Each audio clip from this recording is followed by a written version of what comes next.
de nuestro sector pesquero y acuícola. Todos conocemos la riqueza de agua, variedad geográfica y pisos térmicos que tiene Colombia. Es un país con vocación pesquera y acuícola. Tenemos más de 3.000 kilómetros de costa y zonas económicas exclusivas en el Pacífico y en el Mar Caribe, que cubren más de 800.000 kilómetros cuadrados, más de 700.000 microcuencas y más de 20 millones de hectáreas de ecosistemas acuáticos, tales como lagos, estanques, embalses y canales. Definitivamente es la pesca y la acuicultura uno de los sectores fundamentales para desarrollar en el futuro estrategias que nos permitan crecer todavía más en el sector agropecuario y que permitan, doctora María Eugenia, sacar adelante un sector deprimido, pero con un gran potencial para generar en el futuro divisas para nuestro país. Estoy seguro que los resultados de este foro, con la participación del doctor Nicolás del Castillo y de nuestro embajador Santiago Wills, serán de gran ayuda para el futuro del sector agropecuario, piscícola y pesquero. Les agradezco mucho su invitación y esperamos que los resultados definitivamente sean una esperanza para el futuro del sector pesquero. Muchas gracias. Muchas gracias a usted, señor viceministro. Entonces damos inicio a este evento con la presentación de la señora Claire Delpech, quien es la jefe de la unidad de pesca de la Dirección de Comercio y Acuicultura de la Oecd. Con su equipo monitorean y analizan los desarrollos y las políticas en el sector de la pesca y la acuicultura. Su trabajo apoya las actividades del Comité de Pesca de la Oecd, que ayuda a los gobiernos a aplicar políticas establecidas mediante buenas prácticas con el fin de lograr una pesca ambientalmente racional y una acuicultura sostenible que apoye a las comunidades resilientes y proporcione alimentos de calidad y medios de vida seguros. La señora Claire es economista internacional de formación. Ha trabajado en una variedad de temas de comercio y desarrollo, incluida la seguridad alimentaria, la regulación del mercado agrícola y la ayuda para el comercio, tanto en la Oecd como en el mundo académico. También fue profesora de Sciences Po París, donde obtuvo su doctorado. Su presentación se titula Post-acceso de Colombia ante la Oecd y estará centrada en las recomendaciones que el Comité de Pesca formuló al gobierno colombiano y a las entidades encargadas de la adopción de las políticas y su implementación para superar los hallazgos que han impedido desarrollar un sector pesquero y acuícola sostenible y fuerte. Adelante, señora Claire, tiene usted la palabra. Muchas gracias. Muchas gracias. Buenos días a todos. Es un placer de participar en esta reunión hoy y volver a ver a los colegas de MADER y de AUNAP. Voy a continuar mi presentación en inglés porque mi español es todavía un poco limitado y por eso mismo le agradezco mucho a los traductores por su ayuda. I was going to share slides, but I'm told that host disabled participant screen sharing. Can this maybe be fixed so I can show the slides?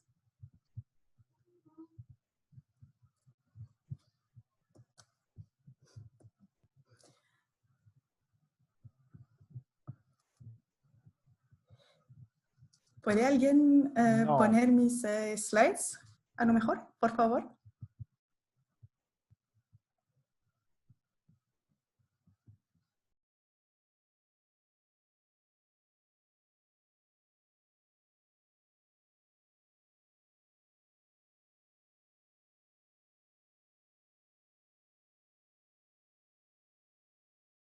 Un momento, por favor. One moment, please.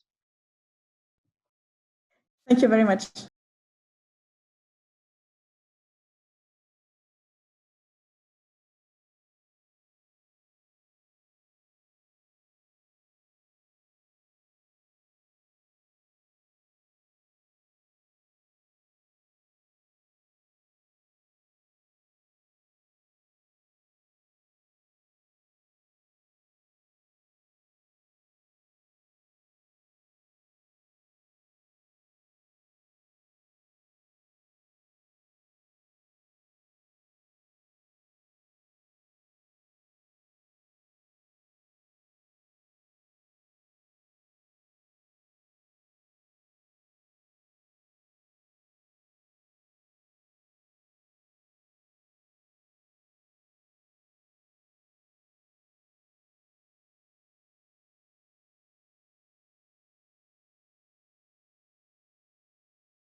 Perfecto, muchísimas gracias.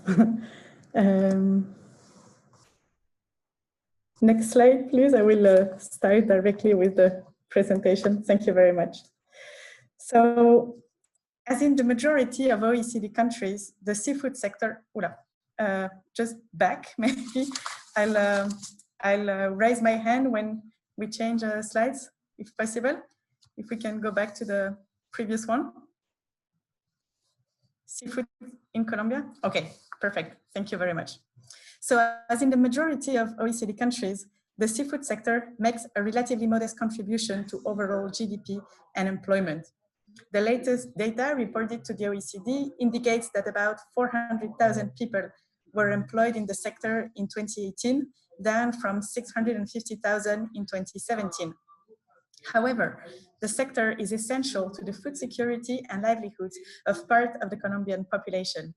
A large percentage of fishing activities are indeed located in some of the poorest areas of Colombia, notably home to indigenous communities and people displaced by internal conflicts.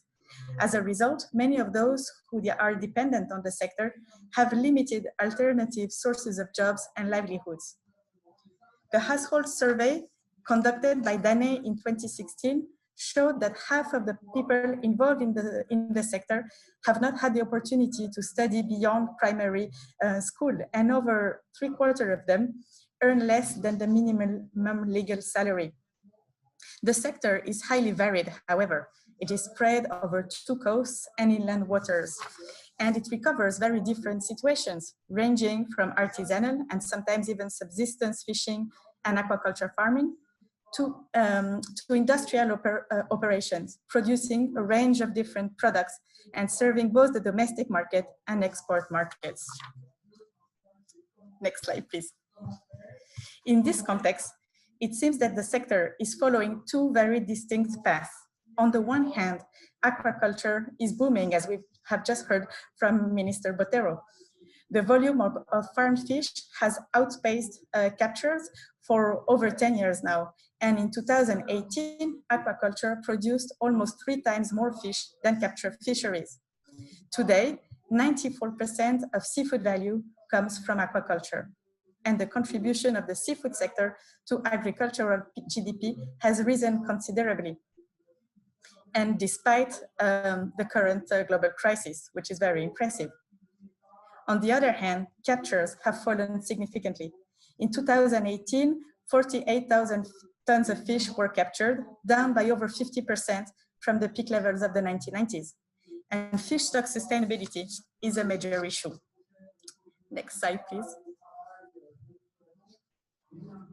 Next slide, please. This figure presents the status of assessed fish stocks as reported to the OECD in 2019. The number of stocks reported by each country is provided in parentheses alongside the country name to the left. The information is limited to stocks for which information is available. So that's a small subset of all the stocks that are harvested, in particular in countries like Colombia, where fishers operate in waters that are home to a large diversity of species. However, stock assessments tend to focus on the species of greatest commercial interest, and therefore they provide a very important information as to the resilience of the resource-based fisheries depend on. Across all countries covered in this figure, an average of 25% of assessed stocks are found to have a biological status that is not sustainable. But with 80% of assessed stocks harvested by Colombia reported to have such an unfavorable biological status, the level of overexploitation in Colombia is a lot above average. This is obviously a major environmental concern with implications for ocean biodiversity and ecosystems, but it's also a major socioeconomic concern. Fisheries that are overfished are less productive, and they deprive fishers from potential catches and revenues. They are also less resilient to shocks, and if overfishing persists, they are prone to collapse. Next slide, please. Altogether, the seafood sector in Colombia is thus a very important sector that matters for some population. Colombia es muy importante dado que hay una gran población que depende de él y hay un potencial de crecimiento y para crecer, aumentar la contribución para la exportación, pero también hay desafíos crecientes. Esta situación es única de Colombia. En todo el mundo muchos países están enfrentando retos similares. Los miembros de las Naciones Unidas reconocieron la importancia de abordar la situación de las pesqueras globales cuando estaban desarrollando su agenda para el desarrollo sostenible. Ellos adoptaron algunas estrategias ambiciosas en el 2014. Detener la pesquería ilegal y la sobrepesca, implementar administración en las pesqueras basados en la ciencia para tener niveles de sostenibilidad apropiados y eliminar subsidios que puede contribuir a disminuir la sobrecapacidad y la sobrepesca. Negociaciones cruciales se están realizando con la Organización Mundial de Comercio y aún tenemos que hablar con los embajadores. Y a nivel global, sin embargo, los objetivos de la restauración de los recursos pesqueros y el restablecimiento de prácticas sostenibles pesqueras no se va a cumplir en el 2020. En muchos países como en Colombia, las reformas se han acelerado para alcanzar la sostenibilidad. Siguiente diapositiva, por favor. Así que, ¿cómo puede la Oecd ayudar en este proceso? La cooperación entre la Oecd y Colombia sobre las políticas de las pesqueras se empezó en el proceso de revisión. En el 2015-2016, el secretariado de la Oecd condujo misiones de diálogos con el sector y con partes interesadas en instituciones del gobierno. El siguiente año hubo un intercambio extenso con las autoridades colombianas y miembros de la Oecd. El Comité de las Pesqueras emitieron una opinión formal dándole bienvenida al acceso a Colombia a la Oecd e identificaron áreas para mejora de políticas que podrían ayudar a mejorar las pólizas de Colombia con las mejores políticas y prácticas identificadas por el Comité de Pesquera. El objetivo de esta revisión es emprender un contexto de proceso de acceso para soportar o apoyar la reforma doméstica con un proceso de recomendaciones concretas. Desde ese entonces Colombia estaba participando en el trabajo con la Oecd, con el Comité de Pesqueras de la Oecd, comprometidos con el análisis, una revisión de pares, asistiendo a las reuniones y compartiendo experiencia con los miembros de la Oecd y los países asociados. Siguiente diapositiva. Así que, ¿dónde está Colombia hoy? Estas son las recomendaciones del Comité de Pesqueras y cuáles son las prioridades para la acción. La primera recomendación del comité era mejorar la administración de los recursos para reconstruir aquellos que están han pasado por sobrepesca y asegurar la sostenibilidad de los recursos. Este es una tarea particularmente importante en Colombia debido a la naturaleza tropical de su ecosistema acuático. Los ecosistemas tropicales son hogar de una biodiversidad particularmente rica para una gran variedad de especies, pero relativamente una baja abundancia de cada una de estas especies. Esto significa que los ecosistemas y los recursos son frágiles y es difícil de monitorear. Se reporta que la práctica de atrapar es complicada y se está alcanzando los límites de este tipo de práctica y se está convirtiendo en algo desafiante. Con un territorio tan grande y hermoso, representa un ambiente desafiante, así que se deben aplicar las políticas, y esto es desafiante y costoso en Colombia. El Comité de Pesquería se debe decir que a pesar de estas dificultades, el progreso se ha alcanzado con la introducción total de los límites para las importaciones comerciales. Siguiente diapositiva, por favor.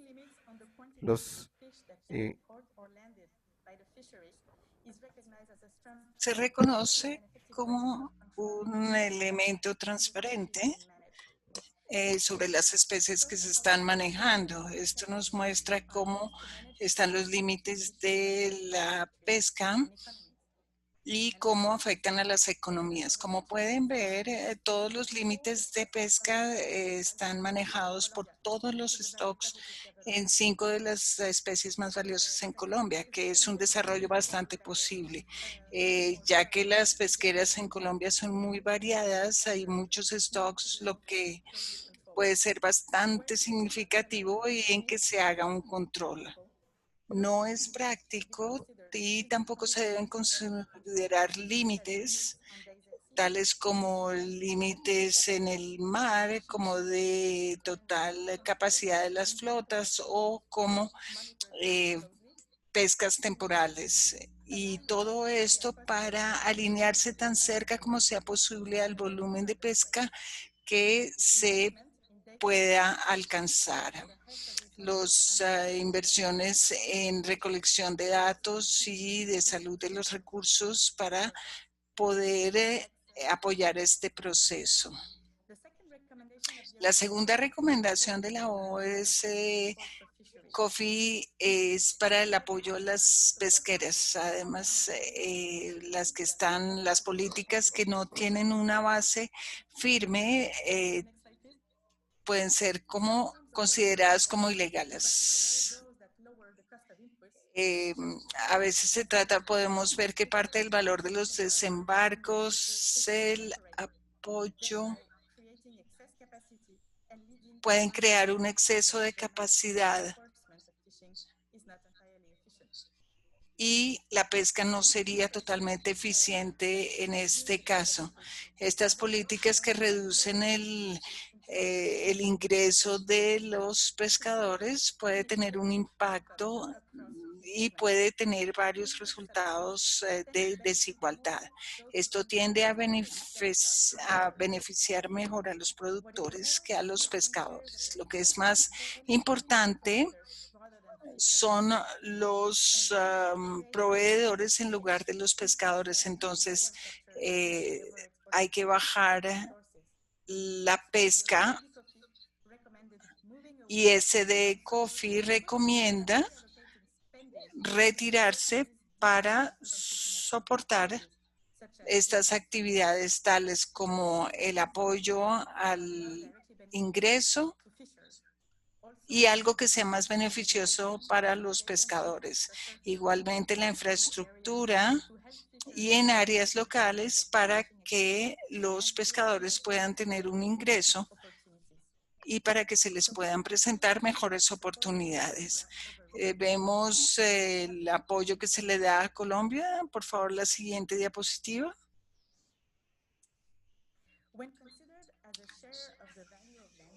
Cuando consideramos el apoyo al valor de los desembarcos y el apoyo directo a Colombia a los pescadores, esto es una tendencia que se ha visto en promedio en los países de la OCDE y en consonancia con la idea de que los países deben evitar crear incentivos para aumentar la presión pesquera. Siguiente diapositiva. Sin embargo, si examinamos la asignación de apoyo directo a la pesca, la situación es más preocupante. Más del 80% del apoyo directo a los pescadores y a las empresas pesqueras se asigna a la reducción del costo de los insumos y casi el 60% a la reducción del costo de las embarcaciones y los aparejos. Por lo tanto, la posibilidad de reorientar ese apoyo hacia los tipos de apoyo menos perjudiciales y que sean más eficientes es una de las consideraciones que habría que tomar. Entonces, en la siguiente diapositiva, por favor. Aquí igual Colombia, el apoyo a las pesqueras se muestra en esta tabla y lo hemos comparado con los países de la OCDE. Siguiente, por favor. Entonces, como van a ver en un momento, un área en el que Colombia proporcionalmente gasta menos que los países de la OCDE en promedio es la gestión, el control y la vigilancia, lo que es esencial para el control de la pesca. Por otro lado, Colombia gasta relativamente más en educación y entrenamiento y también en el apoyo a las comunidades pesqueras, lo que se entiende ya que las comunidades colombianas son pobres en estas áreas y están bastante aislados de los centros económicos del país. Esto sería interesante de considerar la inversión en educación específica en asuntos no pesqueros en las áreas costeras para dar más opción a la población. La tercera recomendación importante del COFI de la OCDE se centró en la lucha contra la pesca ilegal, la no declarada y la no reglamentada. Siguiente diapositiva, por favor.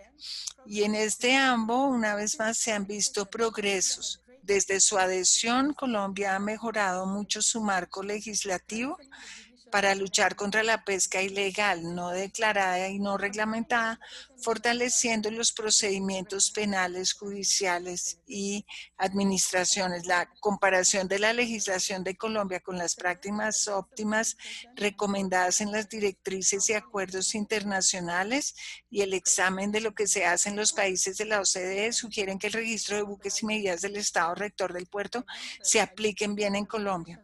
No obstante, exigiendo a los buques pesqueros nacionales en pequeña escala que declaren sus capturas y pidan a los buques que operen en alta mar que participen en programas de observación, poner a disposición del público la información sobre buques autorizados a pescar, así como sobre los que han sido declarados culpables de actividades ilícitas. Un mayor uso de medidas para cerrar los mercados y servicios a los operadores que participan en pesca ilegal. También ayudaría a desalentar estas actividades. Por ejemplo, Colombia podría impedir el acceso a las ayudas públicas, etcétera. Finalmente, el Comité de Pesca de la OCDE subrayó la importancia de la buena gobernanza para garantizar la ordenación equitativa y sostenible de la pesca y facilitar la reforma cuando sea necesario, en particular la incorporación del uso de datos científicos en la toma de las decisiones puede mejorar la legitimidad de las decisiones. Si podemos pasar a la siguiente, por favor. Esto también se puede hacer incluyendo disposiciones para el volumen de las capturas y cuando los stocks se recuperen, los pescadores pueden aumentar sus capturas nuevamente. Y si hay demasiado pescado, se pueden limitar dichas capturas. Igualmente, la participación en los es necesario participar en mecanismos transparentes y en consideraciones del medio ambiente y proceso de adopción. Deben garantizar que todas las autoridades sean consultadas y que se hagan progresos para mantener la confianza y la legitimidad en las normas de gestión. Terminaré rápidamente con la presentación con unas palabras sobre la situación actual, solo para subrayar que todas las recomendaciones que hemos hecho han demostrado ser aún más importantes de abordar para recuperarse de la crisis e idealmente reconstruir mejor. Podemos pasar a la siguiente diapositiva. Las cadenas de valor de los productos del mar se han visto afectadas de manera importante por el cierre de restaurantes, dificultades de transporte internacional que afectaron el comercio de productos frescos en particular y las dificultades para operar a bordo de las plantas de procesamiento. Si bien los sectores y mercados de productos del mar parecen estar recuperándose en el mundo y en Colombia en particular, persisten las incertidumbres sobre efectos de la segunda ola y de los meses futuros por el COVID. En el contexto de la inseguridad en materia de empleo, ingresos y alimentos generadas por la pandemia, muchos países están adoptando así nuevas medidas de apoyo y a veces flexibilizando las restricciones a la pesca basadas en sostenibilidad para reducir las dificultades inmediatas. Las recomendaciones del Comité de Pesca de la Oecd en este contexto consisten básicamente en atenerse a lo que acabamos de debatir. En primer lugar, diseñar políticas de apoyo para aquellos que los necesitan y dirigiéndose a los beneficiarios de la mejor manera posible y utilizando políticas de duración determinada. En segundo lugar, garantizando el mantenimiento de la aplicación de ordenación pesquera basada en pruebas, explorar potencial en tecnologías digitales y la cooperación internacional cuando las intervenciones humanas resulten difíciles. Fomentar la confianza en el futuro de los mercados de pescado y las cadenas de valor siendo plenamente transparentes en cuanto a las respuestas normativas adoptadas, permitiendo que los responsables de la formulación de políticas y a los interesados a aprender de la crisis y mejorar la sostenibilidad y capacidad de recuperación. Muchísimas gracias por su atención. Muchas gracias, Claire. Realmente ha sido una presentación muy precisa, muy bien focalizada, que cumplió todas nuestras expectativas. Creo que ya tenemos los elementos que destacan y que destacó el Comité de Pesca en la adhesión de Colombia a la Oecd sobre el papel que juega la gobernanza para facilitar las reformas e identificar los principales ingredientes que a las autoridades nos toca implementar para poder fortalecer este importante sector, al igual que las muy buenas recomendaciones para direccionar los impactos negativos que el COVID-19 está teniendo sobre este sector, que lógicamente incide sobre el resto de la economía. A continuación, damos la bienvenida al director de la Autoridad Nacional de Pesca y Acuicultura, el doctor Nicolás de Castillo, que es economista de la Universidad Javeriana y tiene una maestría en ciencias en política de economía mundial de London School of Economics. Cuenta con una amplia experiencia de más de 30 años en los sectores acuícola, pesquero y ganadero. Como mencioné, actualmente se desempeña como director de la UNAP, entidad adscrita al Ministerio de Agricultura y Desarrollo Rural, en la que ha venido trabajando y encaminando acciones para fortalecer, organizar y desarrollar la pesca y la acuicultura en Colombia, buscando hacer de este sector una potencia equivalente a la de nuestros vecinos en América Latina o los países tropicales de Asia. Igualmente orienta sus esfuerzos al fortalecimiento de la pesca artesanal y la pesca deportiva. El doctor del Castillo se desempeñó desde 1994 hasta septiembre del 2018 como presidente de la Junta de la Asociación Nacional de Acuicultores Acuanal y desde el 2017 de la Junta Directiva de CENIACUA, siendo igualmente director ejecutivo de ambas entidades desde 2012 a 2014. Anteriormente también ocupó cargos muy importantes como presidente de la compañía Curtiembre Búfalo y Curtiembre Citagüí, gerente general de la empresa Océanos, gerente de Provalmar International y gerente financiero de empresas públicas municipales de Cartagena. El doctor del Castillo centrará su exposición en la importancia de la actualización normativa y la gobernanza en el sector de la pesca y la acuicultura, tomando como base las recomendaciones de mejora en la estructura institucional y en el marco legal para el manejo de la pesca y la acuicultura sostenible que nos acaba de compartir la funcionaria de la Oecd, la señora del Peixe. Su presentación nos permitirá además conocer los avances que Colombia mostrará en el examen de seguimiento post-acceso a la Oecd que tendrá lugar en el año próximo, en el 2021. Adelante, doctor del Castillo, y muchas gracias por participar en este evento. Muchas gracias, María Eugenia. Un saludo muy especial al señor embajador, al señor viceministro. Me dice que el anfitrión inhabilitó la función de compartir. Por favor, que me la habilite o me ponga la presentación. Mientras esto sucede, quisiera complementar un poco la intervención del señor viceministro en cuanto a que en el segundo trimestre del año, en plena pandemia, cuando el país decreció el 15.7%, el sector pesquero y acuícola tuvo un crecimiento del 30.7%. Y ahora The sector had an increase in the second trimester of the year with the pandemic, but in a process of recovery, we had a growth of 9% and the fisheries and aquaculture at 20%. What this is showing us is resilience and how sensitive this is to the exchange rate. This problem of the pandemic gave us the evaluation of the currency that was profited by our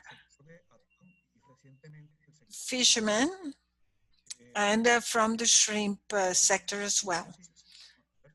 I do not know if I can share this presentation. It tells me, okay, now we can see it.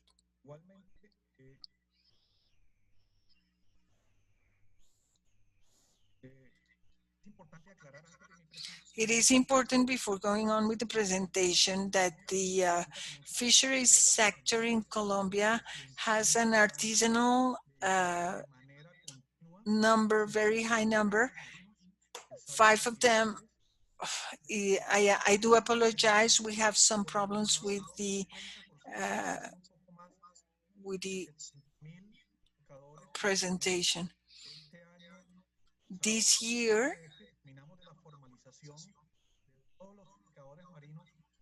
all the sea fishermen in the Caribbean, we are including those from River Cauca.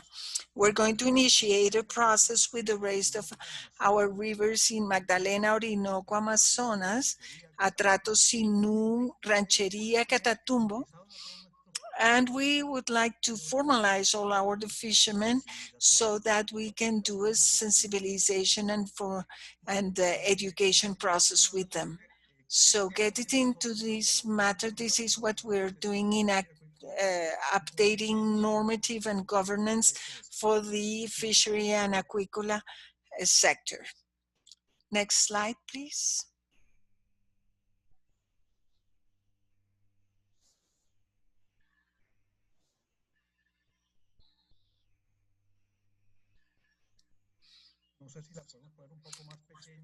Could it be, maybe if you can make it smaller. Perfect. Thank you very much. This is just to show you where UNAP, we have 7 regions in different colors. One part is in the Caribbean, Amazon, Central, Orinoquia. And we also have this part of the sea fishing, all that has to do with rivers, 14 dams that are apt for aquaculture, and is the Embalse Betania with 22 tons of fish and 11,000 jobs, direct jobs. We have others that have these possibilities, and we are trying to negotiate with the hydroelectrics for this matter. This is the history of the agricultural sector, and we see a growing potential for Colombia to guarantee food safety, reactivation of fields, and sustainability of resources. And we have a potential for growth, very important at national level. Here we have some of the most important statistics that we can show you to show you how far we are from aquaculture and fishing. We only have 1,300 people formalized, which is very low, a very low number. The Colombian legislation allows the use of water, and these permits are granted by the regional autonomic centrals, and the aquacultures are not measured as the employees in other companies such as mining or hydroelectrics. So we have to make a list of the requirements for these aquacultures so that they can be formalized. Per capita, we did a measuring last year, and we are in about 7.8 kilograms per year, which is very low compared to the world levels.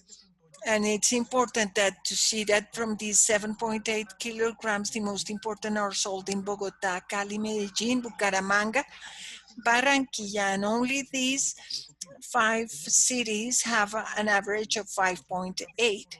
So the increase of the per capita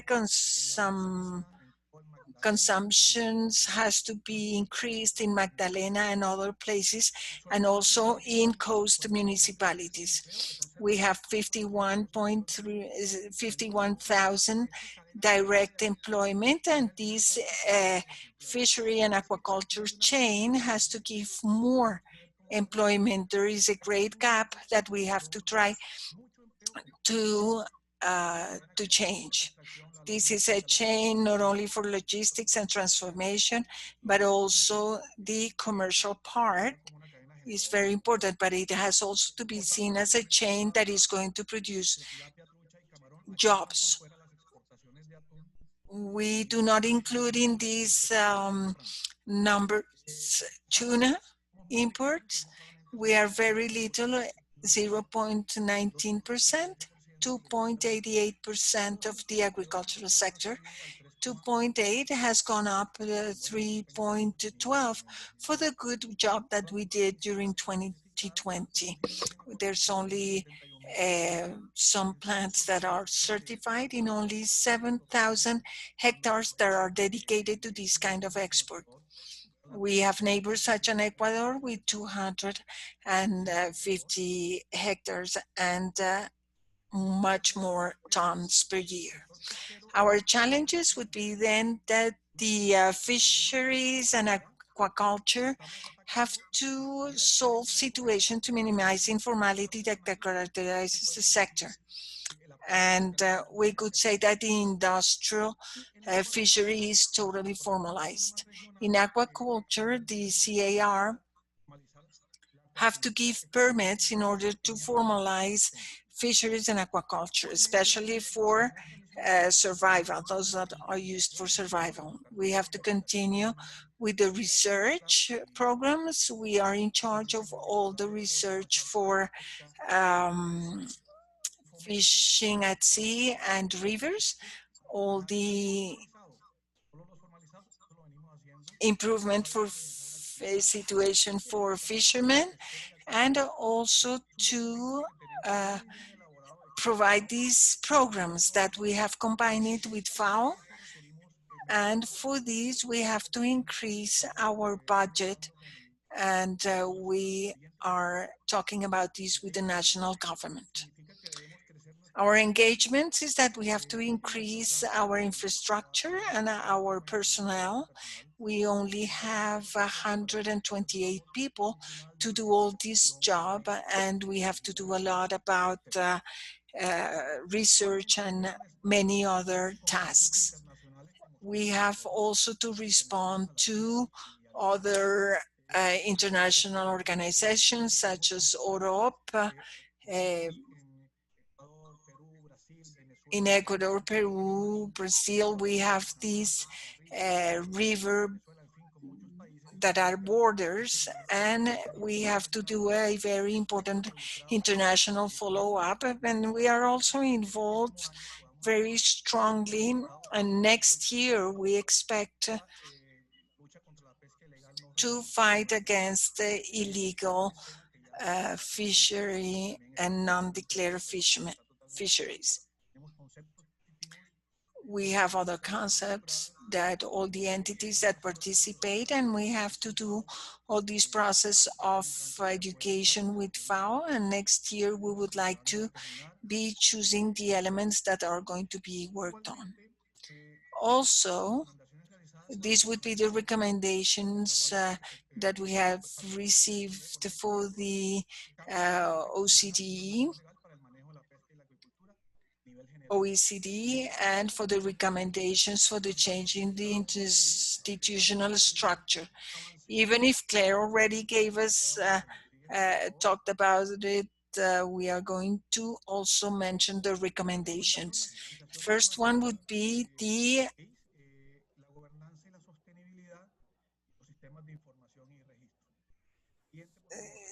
actualization of the norms.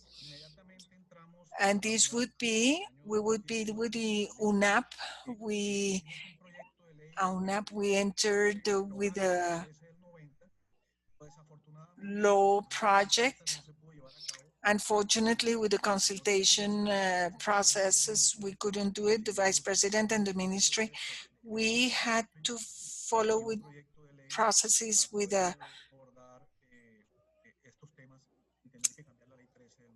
so that we could change the Law 13 of 1990. This was done by the Executive Committee for Fishing, and we have some fishing resources and the declaration of the annual fishing quotas. We have to decree this year. The Fishing Committee are part of the UNAP. And the results that we have seen is that the Ministry of Agriculture has to issue a resolution for next year. And we used 7 different models this year for projection in order to review the quotas. And this committee ended up defining that some products increase the quota and others decrease it. These quotas hit very hard the artisanal fishermen, and it is very complicated for them. And since 2010, we decided not to use quotas for the continental fishery and minimize the forbidden zones, and also for the recommendations. And the idea would be then that instead of defining quotas for sea fishing, we will use quotas for, I'm sorry, I couldn't understand. We are also talking about encouragement of this, and there are two decrees, one that will be about the structure of the UNAP and the other one about the plant. Both decrees were already presented to the Ministry of Agriculture, and in the last month, these will be signed by the President and the ministries. The first one was given to the presidency on the first week of December. That will be given on December, and the second one will be also presented in the first week of December. In this framework, we have a law that we have to increase the 1857 for the increase of sea fishery and to update it with the recommendations from FAO. And so that we will be able to grow as our neighbor countries. What have we been doing with this decrease? What we have done is that with the Law 13 was created 30 years ago and left outside some matters, important matters such as aquaculture. And the idea is that this country could be more similar to our neighbors in this sector. We have dedicated a lot to some part of fishing, but we haven't given attention to others. For example, to sardines in La Guajira. We are studying new ideas for fisheries in the Caribbean and other kinds of deep fishing.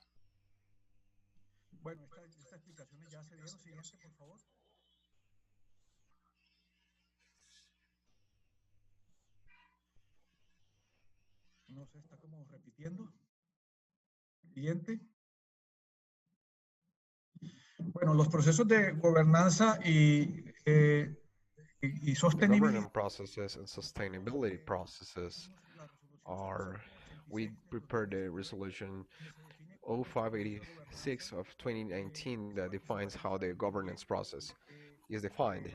It's participative, inclusive, it must contain territorial representatives, the regional authorities, which are the environmental authorities, must include the fishers, must include the farmers, in those who work in the artisan and in the industrial fishing.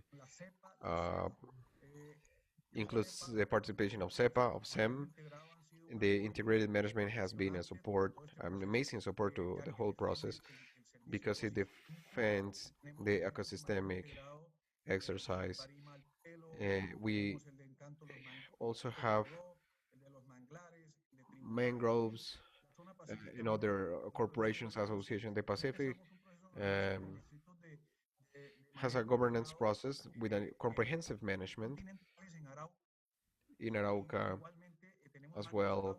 We also have initiatives for governance processes in reservoirs in areas, interesting areas that require the process as a priority in the Orinoco area, in the Amazon area, in the Magdalena River area. Next one, please. As for the information systems, CEPEC is the fishing information system. We have the mission to generate fishing and aquaculture information. We are uh, supported by DANE. This year is the first year we have information, whole information of the year. Fishing is a one-day activity. The information that you get, you won't receive it ever. You won't get it never. This year, we were able to achieve that. And for next year, we ensure the validity, future validity. We increase the budget in a 20% to integrate other fishing ports to get more information, aquaculture information. The fishing information will be amazing or is becoming amazing, but we also added something else. We will project with the fishing information of the 240 ports where we are collecting the information, we will collect national production in a more clear and transparent manner. Next one, please. We are working with international conservation in the development of general fishing record. International conservation received support from Sci-Fi. The aim is that we may have this for all the artisan fishers. Today, they don't have their licenses recorded, and we are just recording them as fishers, official fishers. Also to have a satellite controlled through BMS, through our software and data system for security purposes. Next one, please. In the Oecd, which is our generation of knowledge office, or is a research directorate to understand it better, we are doing biological and fishing research all over the Orinoco River area. We are exporters of ornament fishes, not aquaculture, but for extraction only. We are working with the Sinchi Institute. We're going to work with the National University Aquaculture. We are working with foundations to collect information from last year. We had several issues about the sharks quota, that is, or the sharks share. Last year was 350 tons for the Caribbean also, and there's not an industrial fishing nor artisan fishing for sharks. This only to access is an incidental fishing. This year, after the review, we are lowering the share of shark fishing in 50% compared to last year, and that's the proposal for 2021. We are doing marine research for native species like Miro, Pargo, Pompano. We don't have fences in the sea or caches in the sea like you have it in the Mediterranean. In Norway, there are lines for shrimps in the Atlantic, or cages. We need to have cages in the sea as well. Also, our continental species require this research, and our species that somehow have a threat. Initially, we are doing the research processes in order to repopulate and for aquaculture purposes. And the research in new areas, new species, to enhance the fishing efforts that we have today. It's important to clarify that through the National Office of Knowledge Generation from August this year, we had almost 100% of industrial fishing as observers or viewers, so the information has improved a lot, not only for the unloading, but also on board as viewers, actual viewers or witnesses. Next one. As a result of the continuous effort, we have been acknowledged by DANE. We are certified in our process of information collection, and during 2019, as I said before, we estimate, thanks to the information and complete from the beginning, we estimate volumes, artisan fishing volumes made in the fishing places. Next one, next slide. We want to normalize through the governance process for the artisan fishing, especially fishes like in the Pacific, both in the Caribbean and in the Pacific Ocean, of low jaiba and lobster in the Caribbean. To wrap up, for us, research and information is fundamental to take ordnance measures and control measures for the security of the ecosystems for fishing. Thank you very much. Muchísimas gracias, doctor del Castillo. Realmente fue una presentación muy completa en la que precisamente, como lo habíamos anunciado, usted se enfocó digamos, en los tres aspectos, en las tres recomendaciones que la Oecd, el Comité de Pesca, nos formuló. El primero de ellos, actualizar la normativa. El segundo, trabajar en gobernanza y sostenibilidad. Y el tercero, la actualización de los sistemas de información, dada la importancia que tienen las estadísticas para la toma de decisiones. Destacamos también la expedición de la resolución 586 del 2019, que contienen los planes de manejo pesquero para preservar los recursos y fortalecer o fomentar la sostenibilidad del sector. Nos agradecemos también mucho el compartirnos sobre los proyectos de decreto que ya prácticamente están listos, porque consideramos que este es un muy buena muestra ante la Oecd para el examen del próximo año de estas recomendaciones. Poder decir que para Colombia este sector es muy importante. Nos agradecemos también que nos haya mantenido siempre informados sobre la importancia de la pesca artesanal y el valor que el gobierno colombiano también le está otorgando para poder llegar a aumentar los niveles de formalización y de poderlo fortalecer. Le agradecemos muchísimo y a continuación damos paso a la presentación de nuestro último expositor, que es nuestro embajador ante la Organización Mundial del Comercio, representante adjunto de Colombia también ante la Organización Mundial de la Propiedad Intelectual, OMPI, desde agosto del 2019. En noviembre fue designado como presidente del grupo de negociaciones sobre normas de la OMC, uno de sus capítulos más importantes son las negociaciones sobre las subvenciones en la pesca. Actualmente también se desempeña como miembro del Consejo de Administración del Advisor Center of WTO Law, que es el Centro de Asesoría Legal para los Países en Desarrollo, que ha prestado muchos servicios a Colombia y a otros países en desarrollo. El embajador Wills posee un alto conocimiento en materia de comercio internacional, particularmente enfocado en la regulación multilateral de comercio, los mecanismos y procedimientos de solución de diferencias comerciales, tanto multilaterales como bilaterales, así como en el desarrollo de la política comercial internacional. El embajador Wills es abogado de la Universidad de los Andes y ha cursado 2 maestrías en Derecho Internacional Económico y en Estudios Jurídicos Avanzados con énfasis en el Derecho Internacional Económico de la Universidad de Barcelona. Ha tenido gran experiencia también en el sector privado y en organizaciones internacionales. Trabajó también en el Ministerio de Relaciones Exteriores de Colombia, en el cargo de consejero adscrito a la Embajada de Colombia en Canadá y en el Ministerio de Comercio, Industria y Turismo como asesor del viceministro de Comercio Exterior.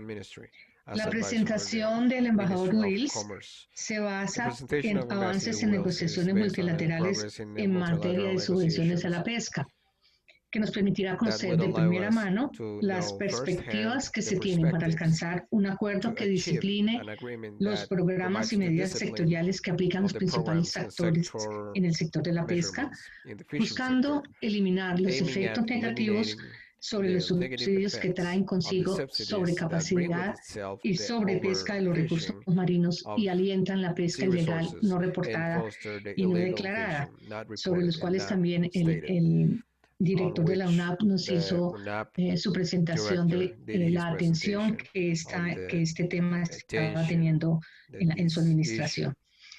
Para nosotros es de verdad muy importante contar en este momento con la presentación del embajador Wills y sobre todo saber que nuestro embajador es el que nos está representando y está conduciendo estas importantes negociaciones multilaterales. Esperamos al final de la presentación del embajador Wills tener una visión de qué beneficios traerá el disciplinamiento de los subsidios y el espacio de política que brindarán los compromisos para desarrollar y fortalecer el sector pesquero a un país en desarrollo como Colombia. Ya vimos con las 2 anteriores presentaciones el potencial que tiene este sector y la contribución que hace al Producto Interno Bruto, al empleo y que nos ayuda también a garantizar la seguridad alimentaria. Muchas food gracias, safety, embajador Wills, food por security. su presentación Thank you very much, y Ambassador Wills, for your puede presentation, ocupar la and palabra. the floor is yours.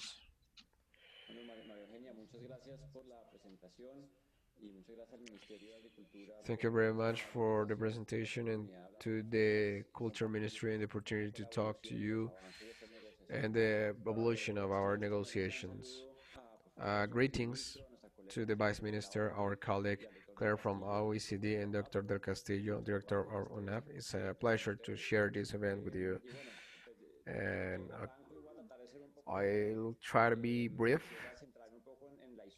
I would like to focus on the story on where did these negotiations begin, where are we heading to, what's the current point, and what are the next steps for the rest of the remainder of the year. As you know, the mandate to negotiate is in the objectives of the Sustainable Development Project, the ODC, that was agreed in September 2015 by the UN General Assembly, on which the 11th conference did agreed upon.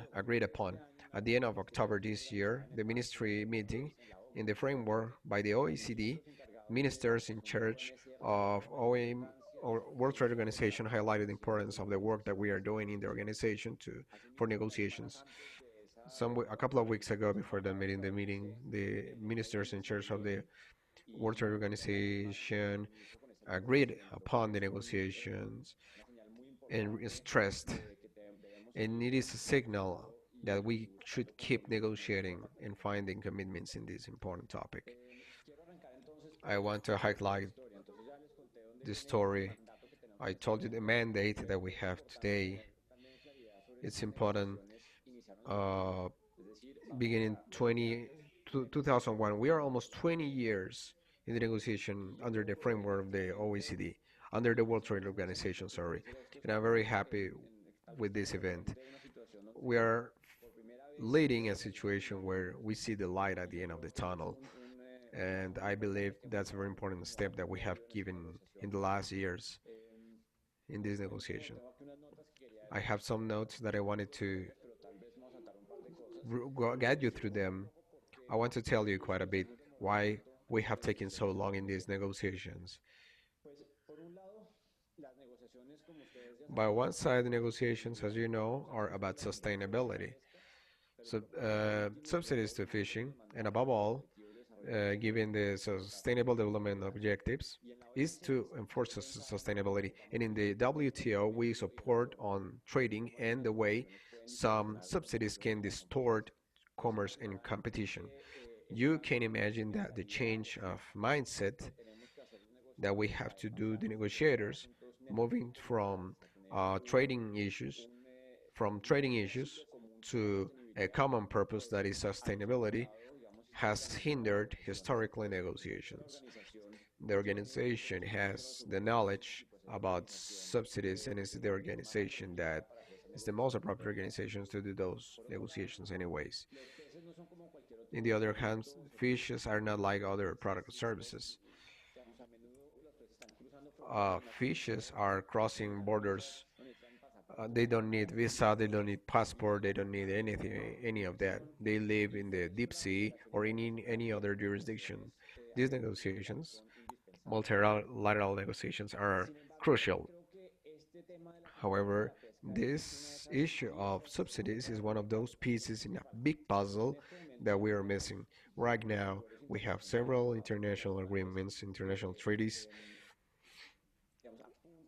that hit to different aspects of fishing and the right or the law in the sea. We have the 1982 right of the sea, agreement on the measurement of the ports, international action, INDR, and other agreements and behavior methods that consider other aspects of fishing.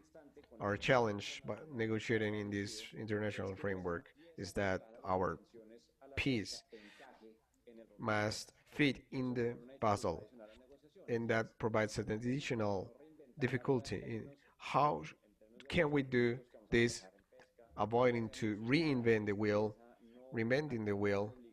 not altering the obligation and rights acquired previously in previous agreements.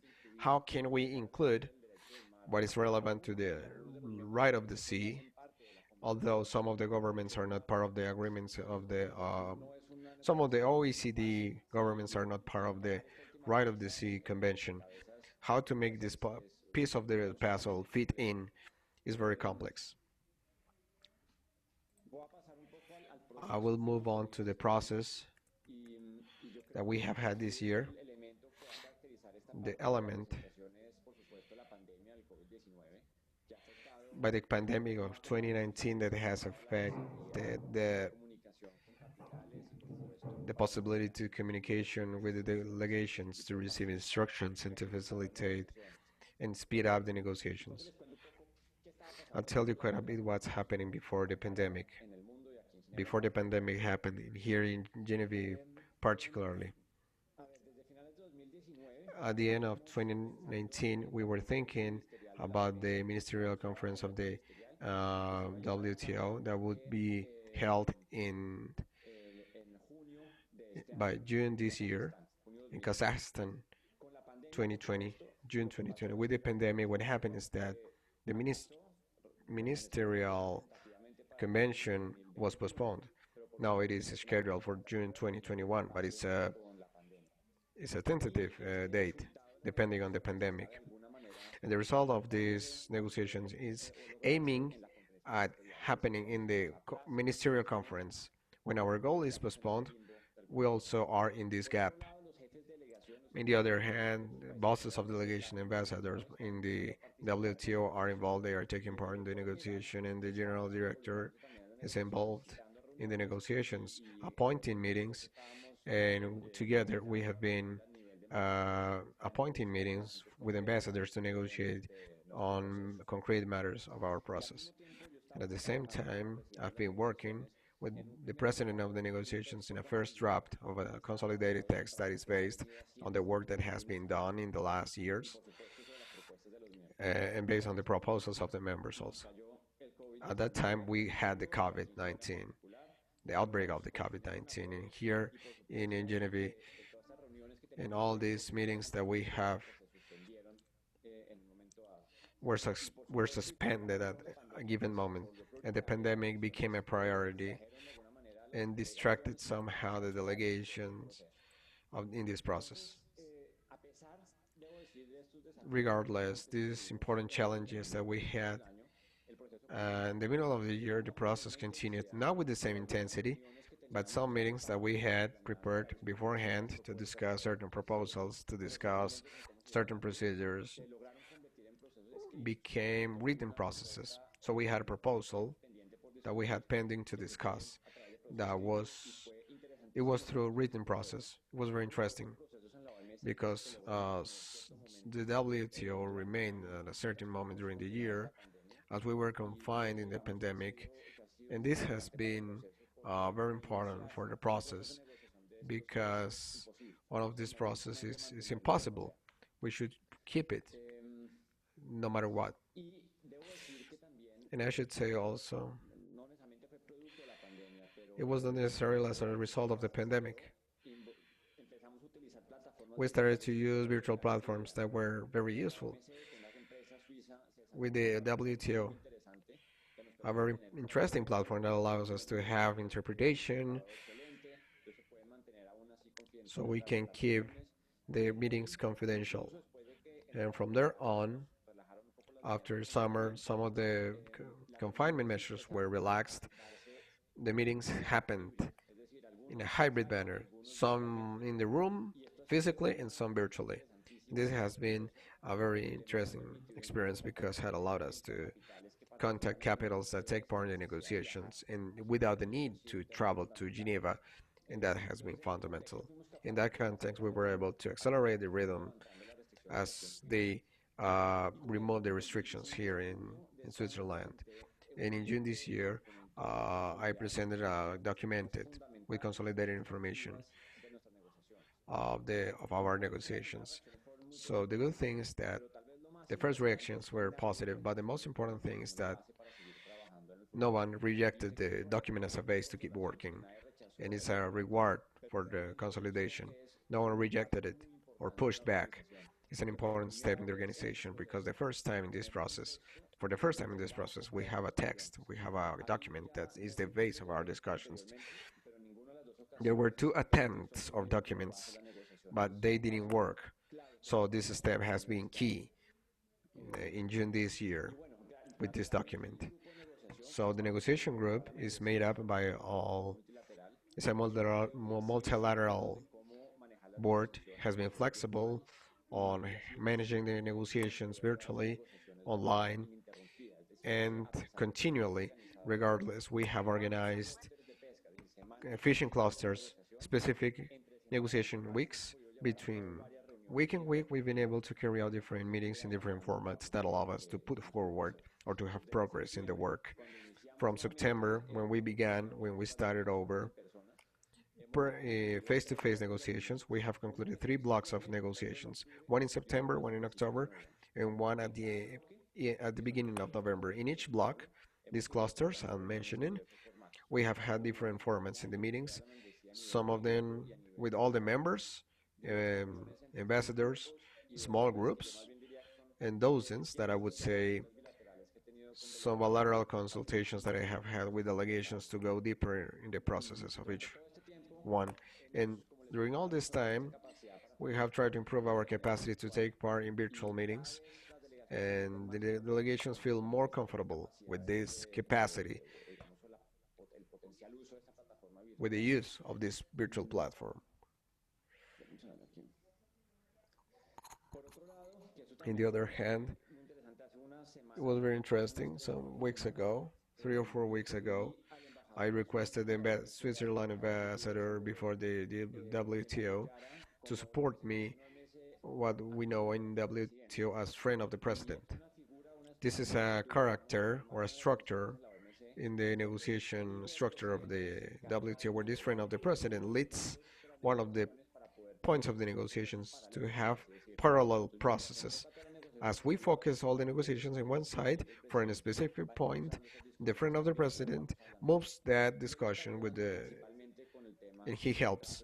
And he's helping us in the differentiated special treatment. As you can imagine, by the political environment, it's a very sensitive topic in this negotiation. So, as I said, there is a good support by the ministers, trading, investment, ministers, those in charge of the WTO, in 2 meetings we held this year to highlight the G20, and again, one a couple of weeks ago in the framework of OECD organized or held by Australia or hosted by Australia, where I had the chance to participate.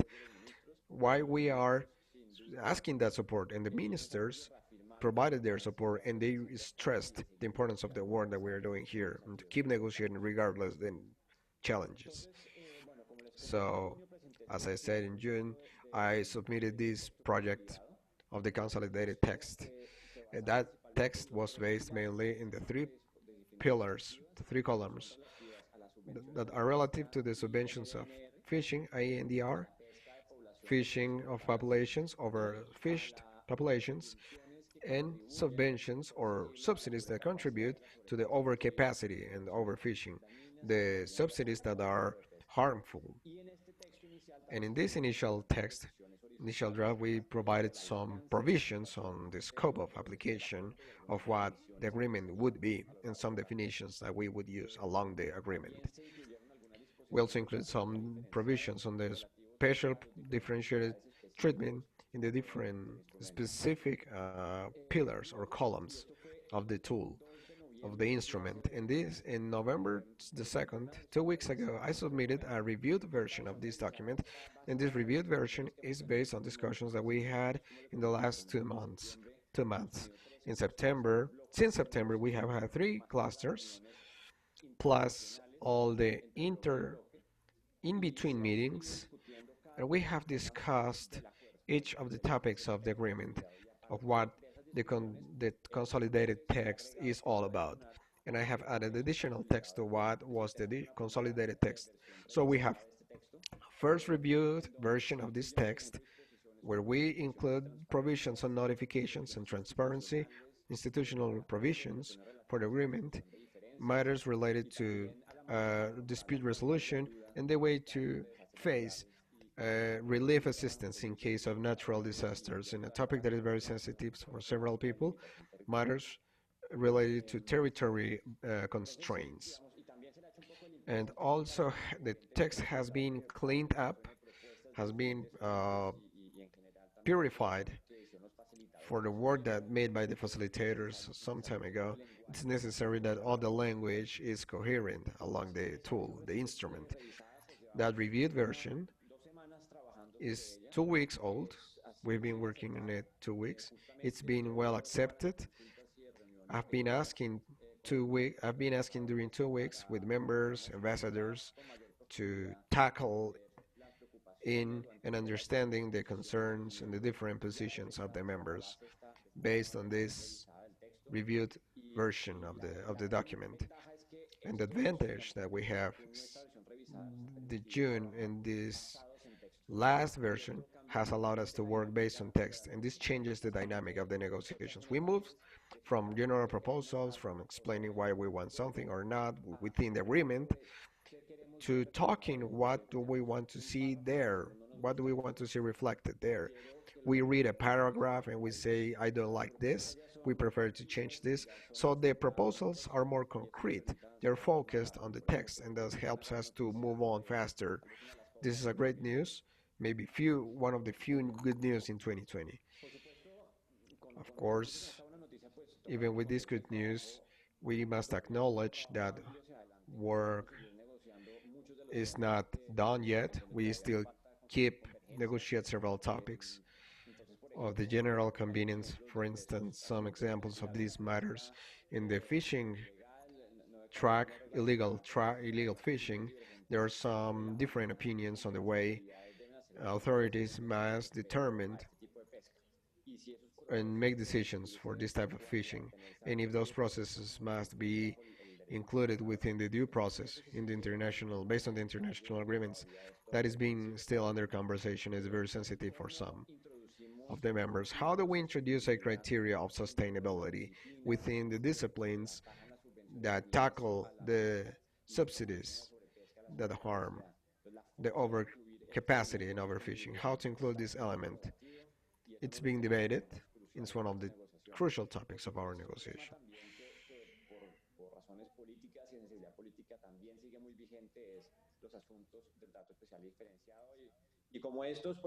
And how this has resulted in a series of matters that are still under discussion. We cannot say we have won. We want to lead you with the message is that negotiations, we have still a lot of work before us, and by the leaders, the presidents, heads of government, for the objectives of sustainable development. And here the commitment of the members. We continue negotiating this to have an agreement as soon as possible and to show this solution and give a global solution to a global problem, and is the status of the fisher banks in the different seas in the world. With this, I would like to leave you, and then I'll be here to answer any questions you might have.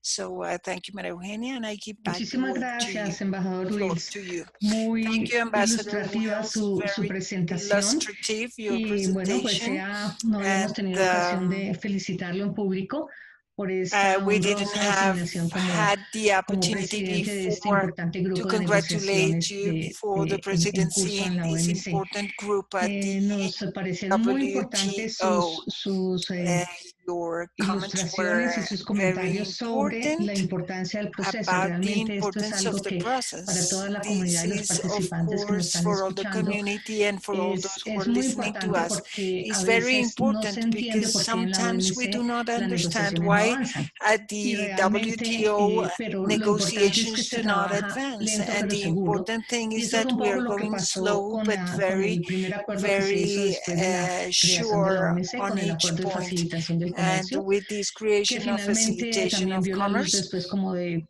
20 años de trade was negociaciones, very good, pero which realmente is giving a fue lot of light porque, como after usted bien lo 20 years of menciona, negotiations. se logró And tener un as you texto base de say, negociación. we were able Entonces to ahí get radica this la importancia main de lo que usted text también nos for subrayaba agreement, and de this is a haber very tenido ese important texto step. consolidado que fue So it bien is very recibido good to have this y más aún consistent ahora que presentó text. una versión revisada And que now that you también have se siga presented a teniendo reviewed un buen version, respaldo so we de la will have membresía de la a OMC. good backup Creo que from the yo resaltaría WTO lo que members. usted nos comentaba I del would importante vínculo underline y ese the delicado important balance que link hay and y que this sucede en delicate otros temas balance también en la in organización other y es la relación subjects entre in los aspectos the comerciales y económicos organization, con which otras is materias. En este caso en trade particular, affairs pues con with el other tema matters, medioambiental o del tema and de of course sostenibilidad, with pero que pues y que environment rigen and estas negociaciones sustainability that have porque to pues be el in mandato the head of plenamente everyone during these negotiations, lo because of vincula o course hace el link this con is los linked objetivos de with desarrollo the sostenible. objectives Entonces, of creemos que sustainable lo development. que uno siente, digamos, es, y pues What we nosotros feel acá que tenemos is that in oportunidad us de that llevar estas have the negociaciones junto opportunity con to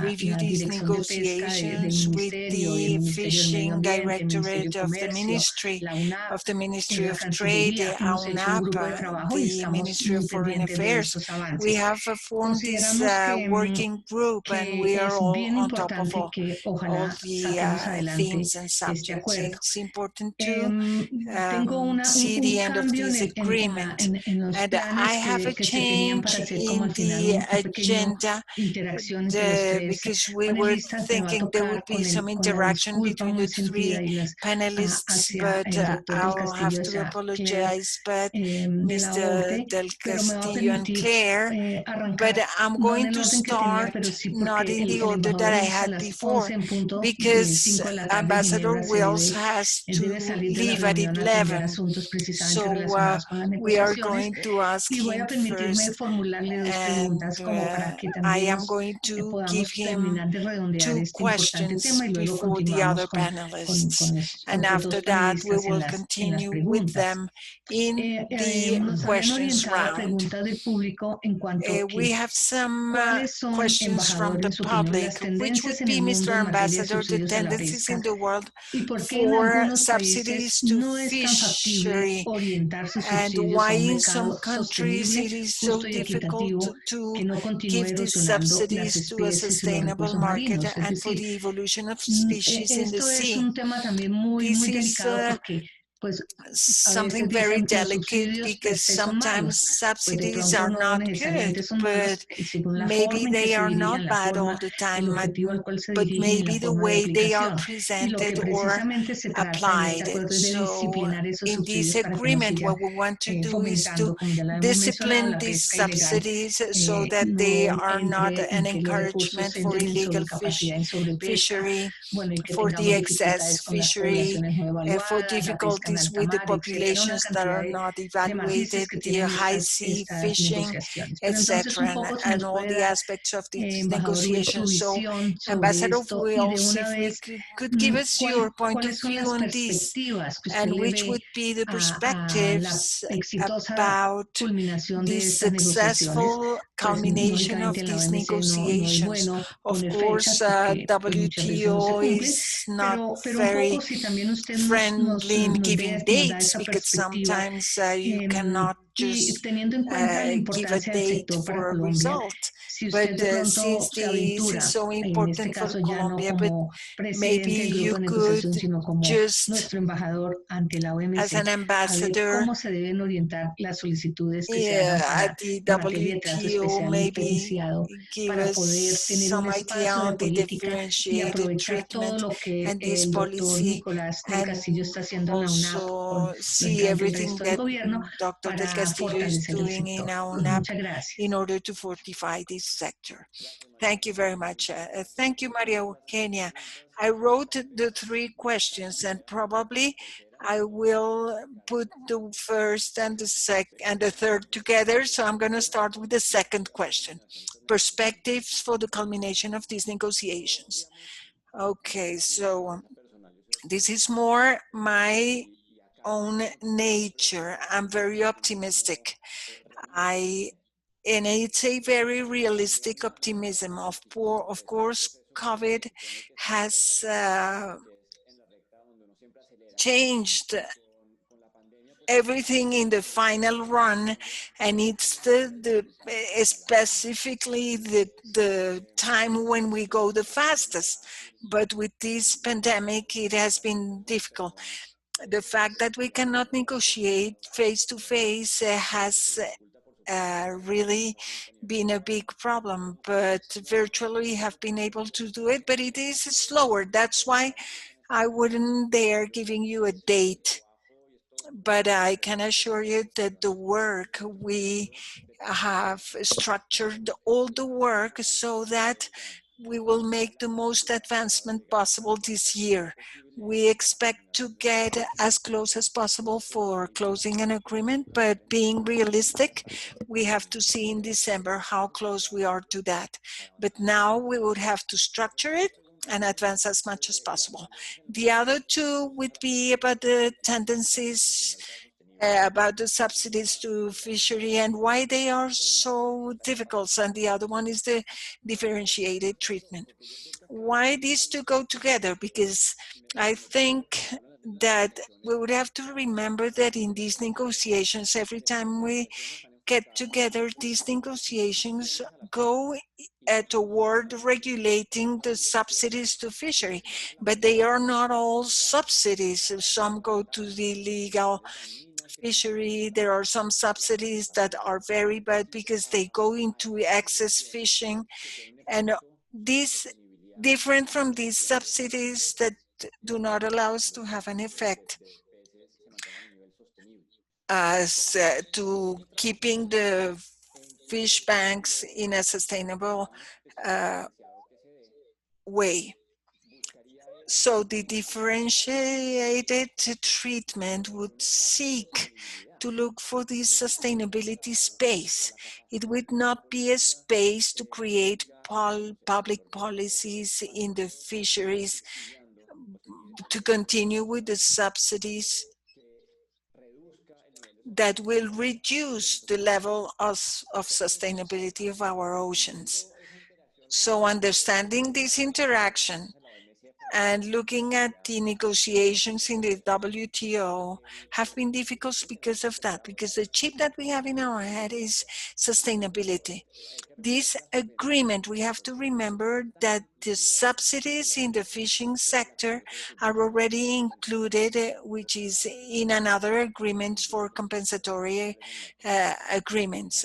And this agreement is about the effects of commerce, the distortion of the commerce about these subsidies. So I think it is important that we have present the balance between what we want with these disciplines and this space of public policy that is essential for everything, not only for the developing countries, but for all countries. It has to be a public policy that has to encourage their fishing sector. And here the small word would be pushing the fishing sector under a principle of sustainability. And I think that this should focus us on the purpose of the negotiations of the WTO. And I'm sorry I have to leave, but in fact, I have consultations with two delegations, but I was so happy to be able to share with you. And for the other panelists, I thank them and hope to see them very soon. I'll have to leave. Thank you very much, Mr. Ambassador. You really gave us a great presentation, and you were able to explain to us as a teacher what we needed to hear about your comments on this process. That made it very clear for us. Thank you very much. Much success to you in these negotiations that we know are going to be hard work. And we thank consolidado de las N you for propuestas que se presenting tenían this en los 3 pilares y en los consistent and pilares consolidated transversales. text Entonces, de verdad for que lo these alentamos a que transversal continúe con su negotiations, optimismo y and que we tenga wish muy you the buena tarde. best, Muchas and gracias. do have a great afternoon. Bueno, Thank you and entonces, goodbye. continuando So we con nuestro continue foro, ya here entramos a with la our parte final forum. We will de la start sesión de with the preguntas final y el part, cierre which del will be evento.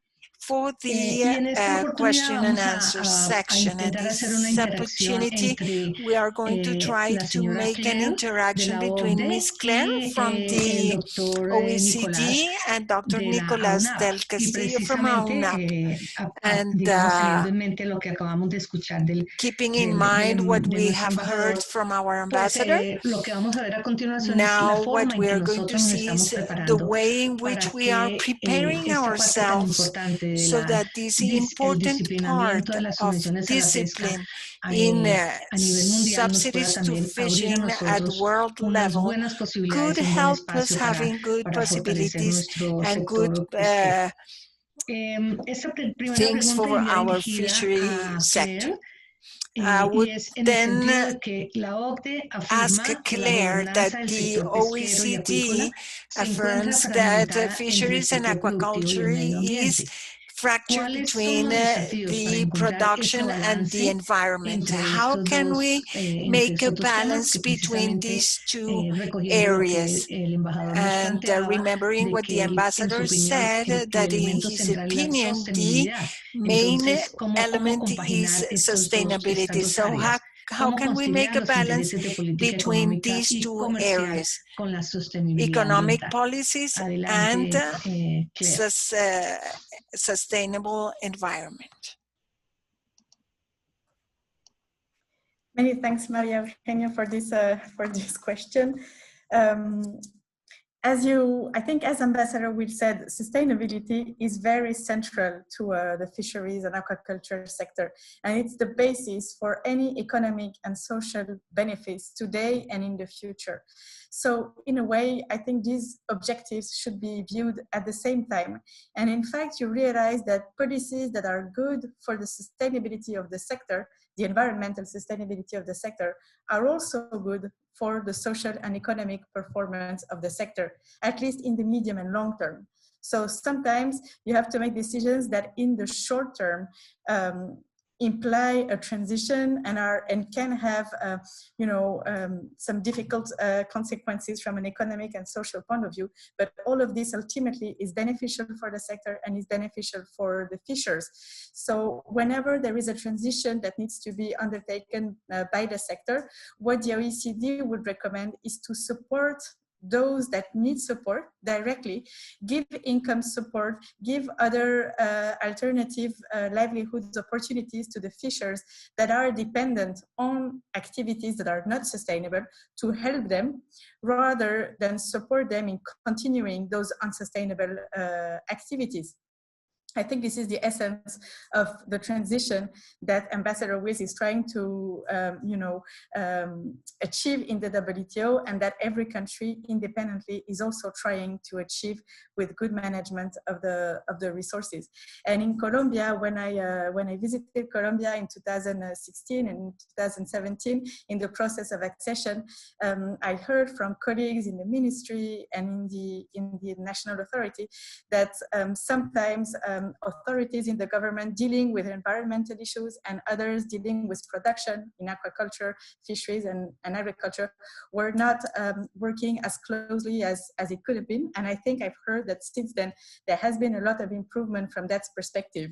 And from what I understood today from Dr. Del Castillo, is that environmental concerns have become central in the activities of the UNAP, in the management of the sector. And I think this is the way forward to really integrate environmental and socioeconomic considerations. Thank you.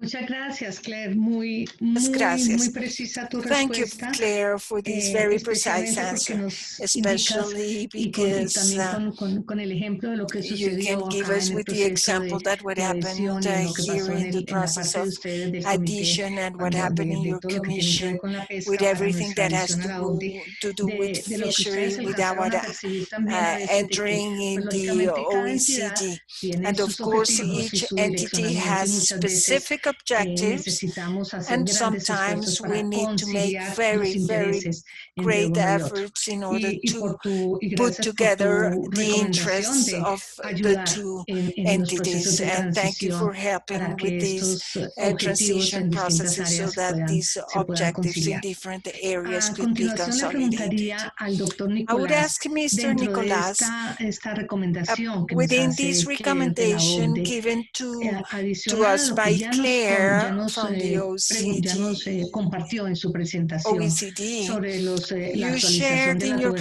presentation y with de the upgrading of governance seguir adelante las and recomendaciones de la the Oecd. continue with the ¿Cuáles recommendation of the desafíos continúan, doctor OECD. del Castillo, en Which su are the opinión, challenges, que nos Mr. del siguen faltando en Castillo, Colombia? that we still need Especialmente to si face usted in nos puede Colombia, ampliar un poco especially cómo ha if you sido can el give us more diálogo con las details about the comunidades dialogue y las with the consultas con communities distintas and the entidades y consultations that you distintos have had estamentos with de la sociedad different civil y de la entities comunidad empresarial, del of the sector productivo, para alcanzar ese delicado civil balance del que society in order estamos to comentando get to acá this y para delicate balance finalmente that we are sacar talking adelante el about objetivo de here, desarrollo and sostenible. in order Adelante, to doctor del Castillo. get this Gracias. sustainable development. Thank you, Maria Eugenia.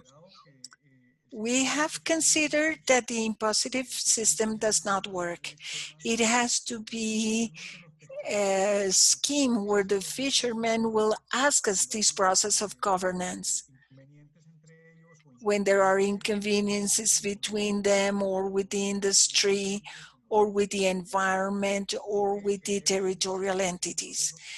This has to be a process that the fishermen demand. Sometimes it gets an order and it's only for fishing, but for many other sectors.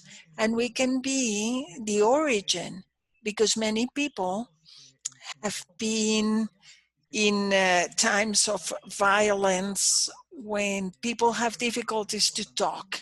And this is very important to us. We have to take this into consideration in these processes.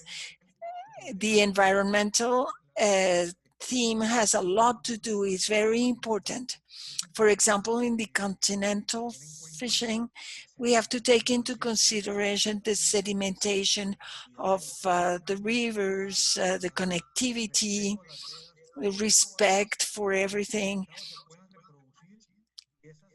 This is going to allow our fish to reproduce and for these fish babies to get and grow and reproduce. And this has to be really taken into consideration. It has to be artisanal. We also have to take into consideration the public utilities, construction of dams, for garbage, the treatment of garbage, for water, sewage, and all these elements that are affecting fishing.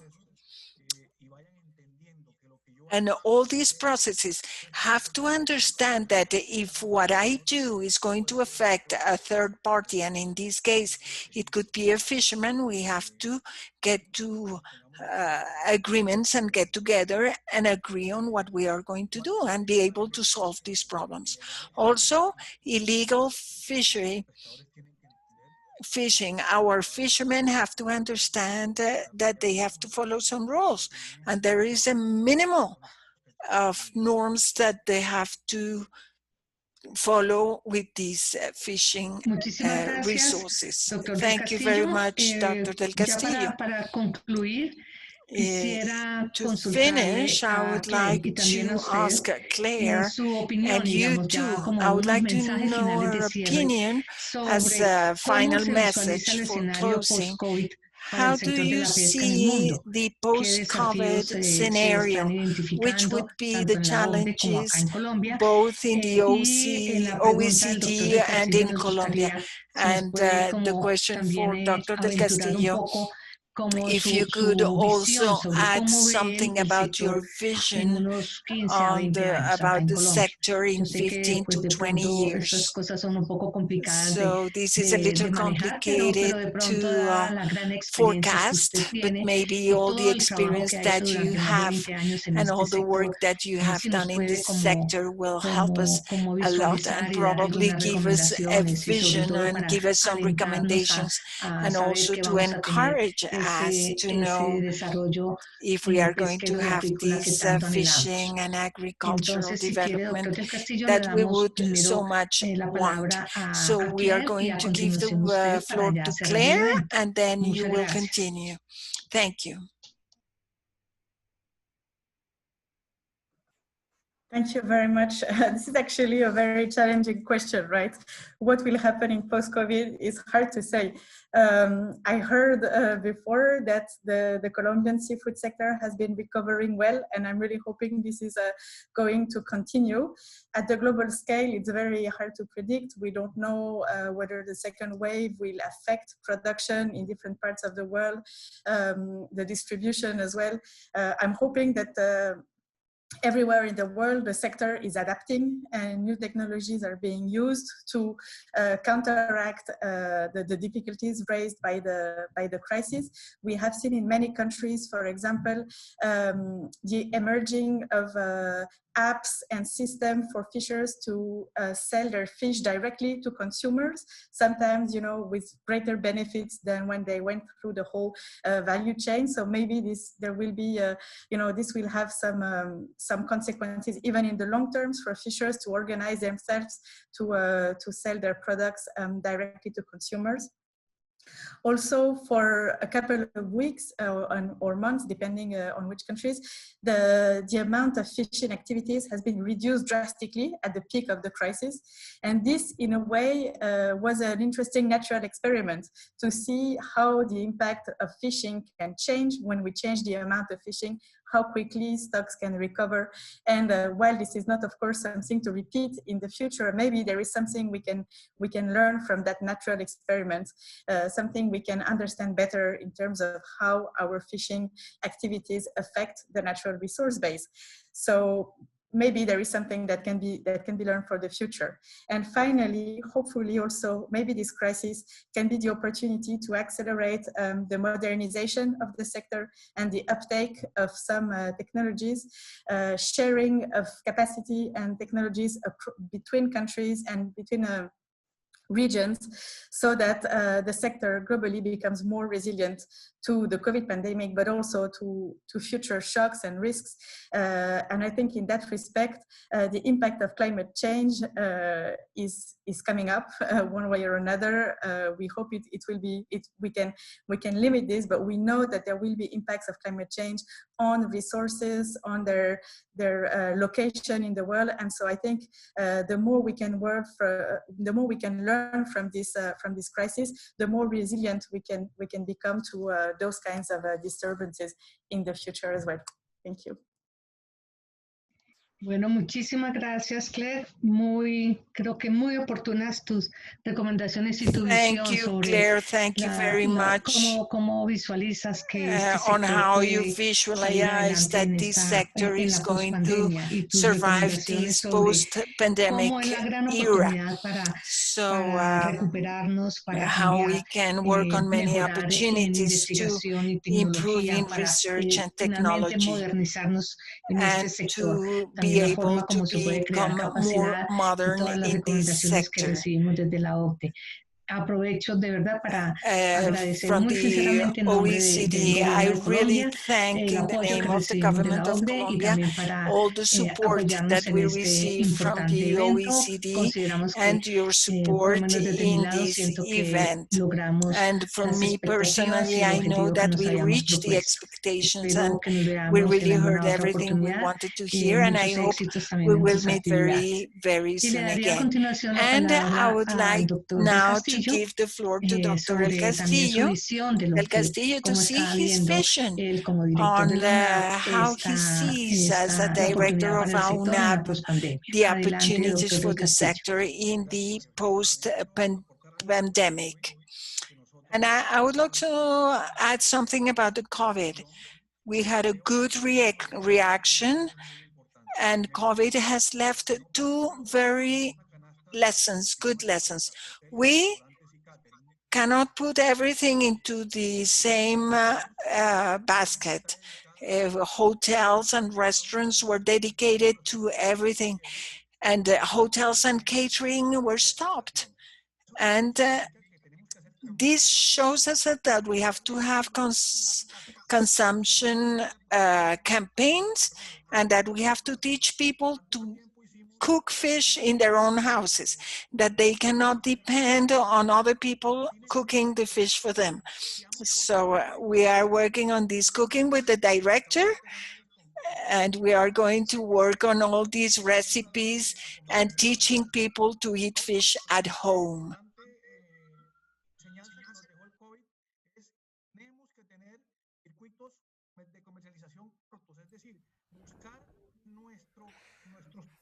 Trying to find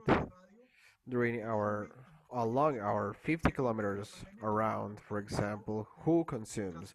And we saw that the pandemic hindered the transportation between the municipalities. Some of them of medium or moderate transportation. If I have a production of 100 kilos, I cannot hire a container of 1 ton or send it by plane.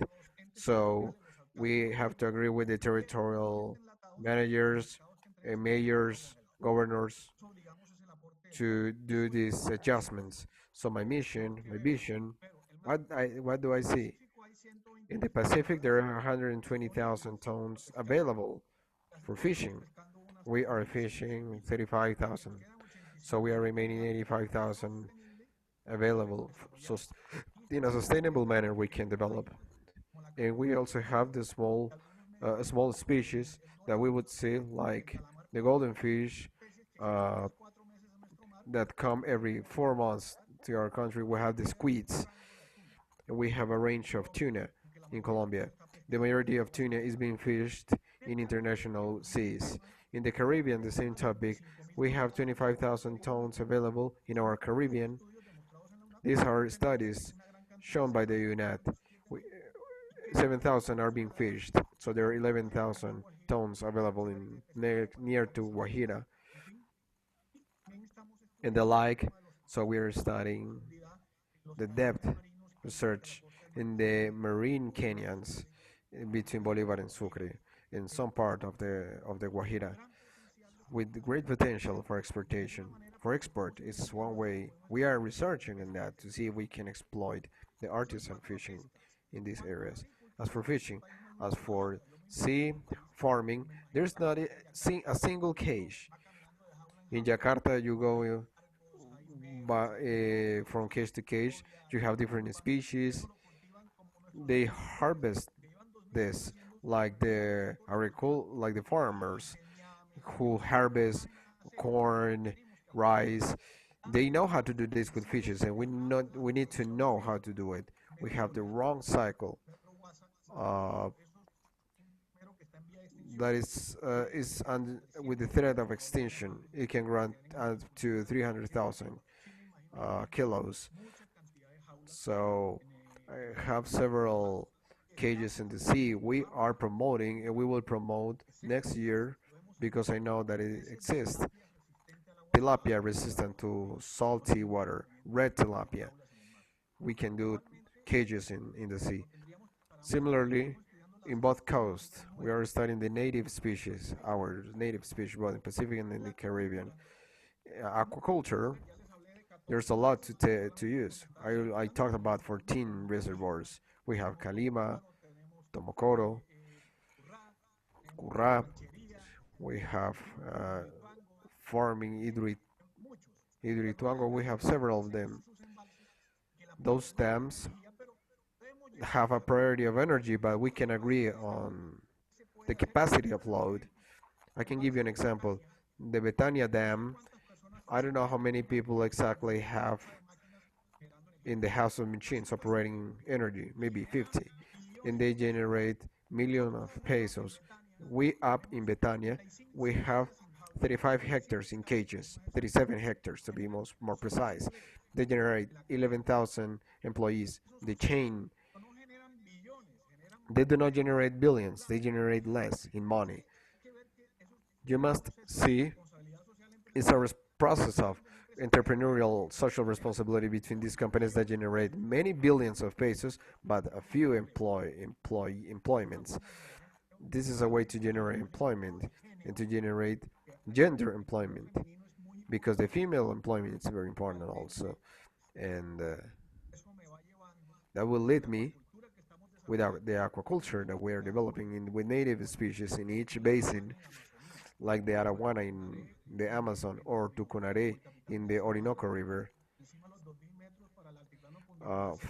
in the interior of the Andean area. All these lakes can have in the Gonzalo Jiménez de Quesada was the person who came from Spain 500 years ago, and he said it's the best food that I have eaten. So it's an important opportunity of aquaculture of native species. We are working on the possibility to see what we can do. Someone came illegally. When an exotic species comes into our country, it's very difficult to eradicate it. We are seeing ways, exploring ways, how we can work that species locally in a controlled way, in a monitored way. If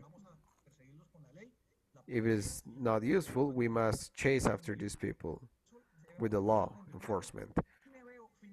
And I see myself finally moving from 7 kilos of consumption as an average consumption by person to the 20 that we have today in 10 years, where the world will be in 30, because fish is healthy. So we will always have a gap. We will be back in the backlog. So let's produce this internally. We produce here and we consume it here.